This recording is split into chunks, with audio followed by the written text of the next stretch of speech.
The old warning was carved into the walls of the Cradle Archive, in a language older than the Threndari Empire itself.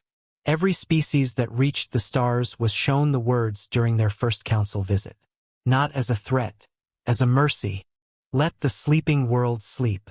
For 3,000 years, the Elders, the founding species of galactic civilization, had watched over a small blue planet at the edge of a spiral arm.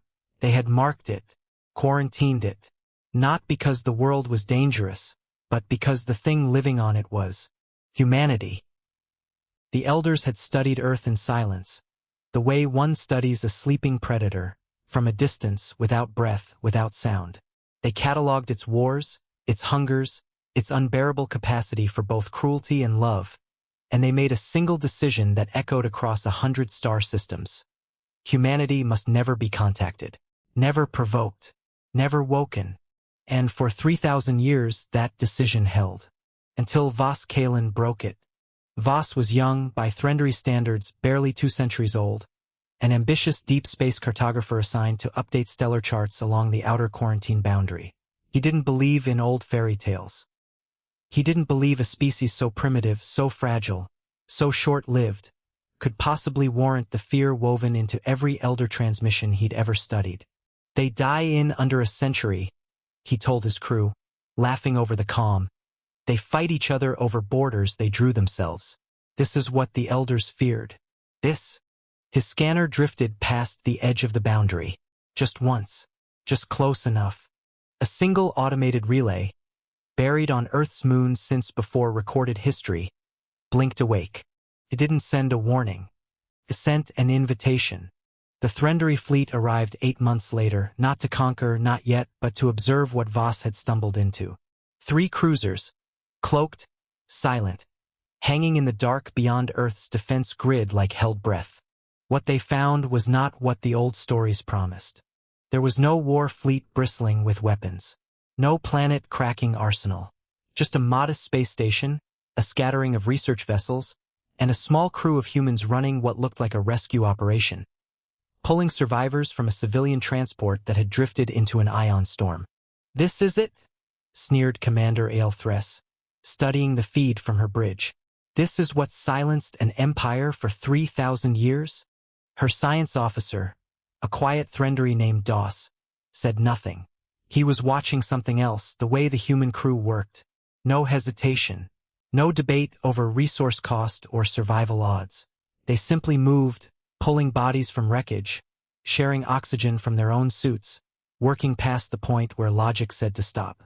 "They're wasting resources on strangers," Doss murmured. "Statistically, half of those survivors won't live regardless." "Humans don't do statistics," came a voice over the open channel, accidentally unencrypted, meant for another human ear. "We do, people." The voice belonged to a woman named Captain Elena Reyes, and she had no idea 3 alien warships were listening. Aelthress ordered a probe launched, a soft first contact, testing reflexes, testing fear. It drifted close to the human station, lights blinking in a pattern meant to look harmless. The humans didn't panic. They didn't flee. They sent a shuttle out to meet it. "Bold," Aelthress said. "Or stupid. Or something else," Doss whispered. Reyes herself piloted the shuttle.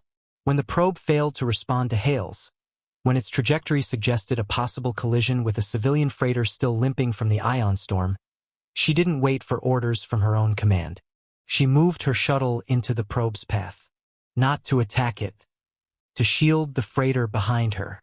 "She has no shields rated for that kind of impact," Doss said, voice tight. "She would die. For strangers. For us." On the bridge, silence fell.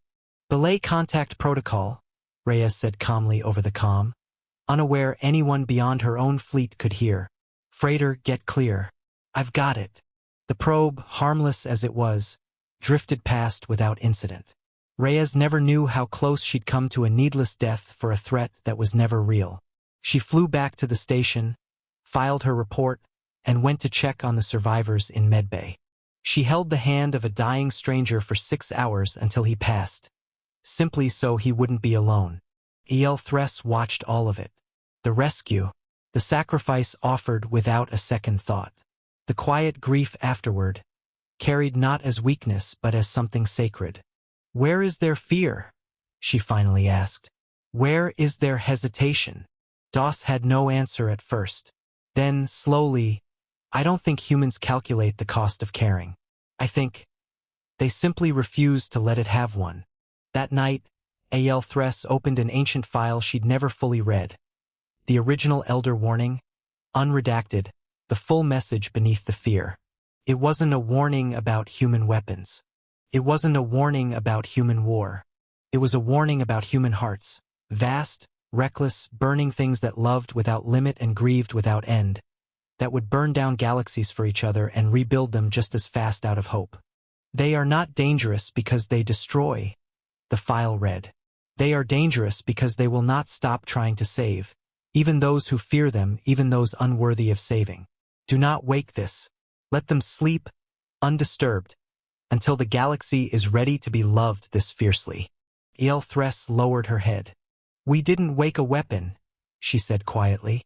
"No," Doss agreed. "We woke something that already knew how to love the entire universe. It was just waiting to be asked." The Threndari fleet did not attack. They did not flee either. Instead, Aelthress did something no protocol had ever prepared her for. She hailed the station, openly. "Honestly, this is Commander Aelthress of the Threndari Third Fleet," she said, voice steady despite the tremor in her hands. "We have been watching you. We came expecting monsters." There was a long pause. Then Reyes answered, calm as still water. "And what did you find?" Aelthress looked at the screen, at humans still working, still saving, still holding each other's hands in the dark. "Something the galaxy was never ready for," she said. "Something we should have woken a long, long time ago."